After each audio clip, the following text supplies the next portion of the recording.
Comme on dit souvent, chacun a droit à sa propre opinion, mais pas à ses propres faits.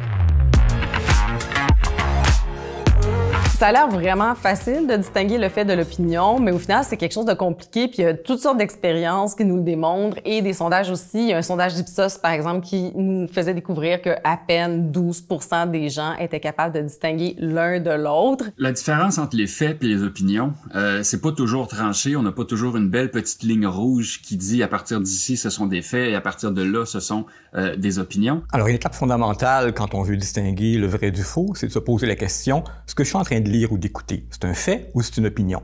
Un fait, ça peut se vérifier. C'est un chiffre, une statistique, une date, un événement. Une opinion, ça peut pas se vérifier. C'est un jugement, la vie personnelle d'une personne. Donc, dans la plupart des médias, il y a vraiment une section qui est consacrée aux faits, c'est-à-dire aux reportages, aux enquêtes, aux nouvelles d'actualité. Et il y a une section qui va être plus consacrée à l'opinion. Ça peut être des lettres ouvertes, des éditoriaux. Et là, on va vraiment chercher l'opinion de différentes personnes. Normalement, ça devrait être bien identifié, c'est-à-dire qu'il devrait y avoir un bandeau opinion ou chronique, et de l'autre côté, plus actualité, nouvelles. Ce qui est difficile, c'est que parfois, quand on se retrouve sur Internet, on n'arrive pas sur le site principal, on ne sait pas dans quelle section on est. C'est le cas aussi pour les vidéos. On ne sait pas si c'est une vidéo d'opinion ou si c'est une vidéo plutôt qui est liée à un travail journalistique.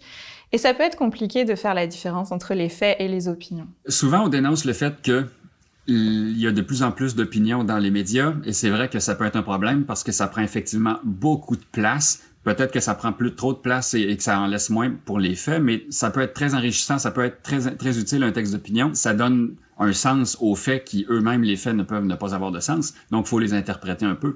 Mais tout est dans la manière de le faire. Un texte d'opinion, c'est pas un congé de rigueur. C'est pas une raison pour faire comme si les faits étaient une espèce de buffet chinois dans lesquels on retient uniquement ce qui fait notre affaire puis on ignore le reste.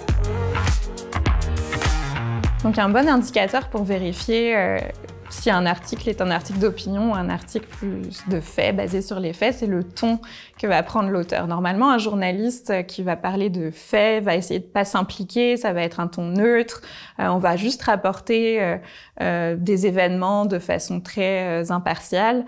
Au contraire d'un texte d'opinion où le ton peut être parfois plus vindicatif, on sent que la personne a vraiment une revendication, elle va parler avec des mots beaucoup plus colorés, c'est-à-dire c'est un scandale, on nous ment ou des choses comme ça.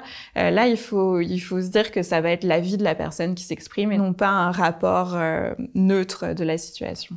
Pour connaître un contenu d'opinion, on va se rendre compte que c'est toujours un ton plus émotif, subjectif, évidemment. Ça va aussi utiliser beaucoup le pronom personnel, c'est du « je, me, moi », ou bien ça va s'adresser directement à la personne, vous, vos, votre.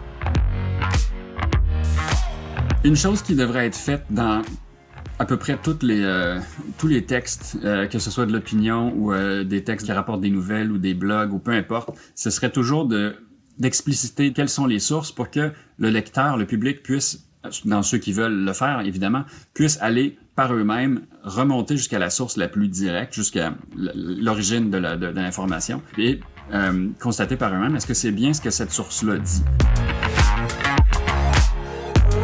Une fois qu'on a remonté jusqu'à la source première de l'information, il faut se demander d'abord, est-ce que cette personne-là parle vraiment de ce qu'elle connaît? Une chose qu'on voit beaucoup en ce moment et qui, moi, vient me chercher, me dérange, c'est qu'il y a beaucoup d'experts qui sont présentés comme des experts d'une situation et qui sont pas forcément pertinents dans ce champ d'expertise-là parce qu'ils travaillent sur autre chose.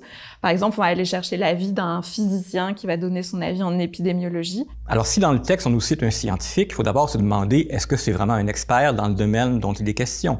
Mieux encore, on peut se demander est-ce qu'il publie une étude sur cette question-là?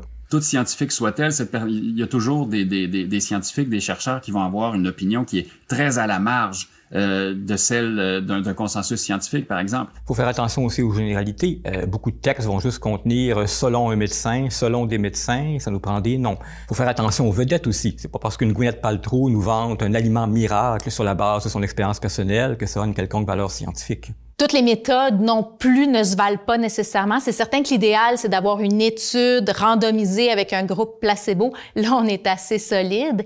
Et à un moment donné, c'est comme ça que la science se construit parce qu'il y a plusieurs études menées par plusieurs équipes qui, tranquillement, il y a une tendance qui se dégage, puis c'est ce qu'on appelle le consensus et qui fait que, admettons que un scientifique quelque part conclut quelque chose de totalement différent des autres, il faut pas lui donner le même poids et lui accorder la même crédibilité. C'est sûr que c'est important que chacun puisse exprimer son opinion, c'est ça qui fait avancer le débat dans une société, mais il faut se souvenir qu'il y a des faits immuables, des faits qui sont donnés par la science notamment, et ces faits-là, ils sont les mêmes pour tout le monde. C'est sûr que si c'est juste pour choisir du chocolat, par exemple, c'est pas très grave de se fier à l'opinion de quelqu'un. Mais si c'est pour faire des choix importants pour nous ou des choix de société, il vaut mieux se baser sur des faits parce qu'on va faire des décisions beaucoup plus éclairées à ce moment-là. Toutes les opinions ne se valent pas, ça c'est certain. Et quand on veut être bien informé, c'est important de revenir à l'essentiel, à savoir le fait, qui souvent va être plus porteur qu'une opinion.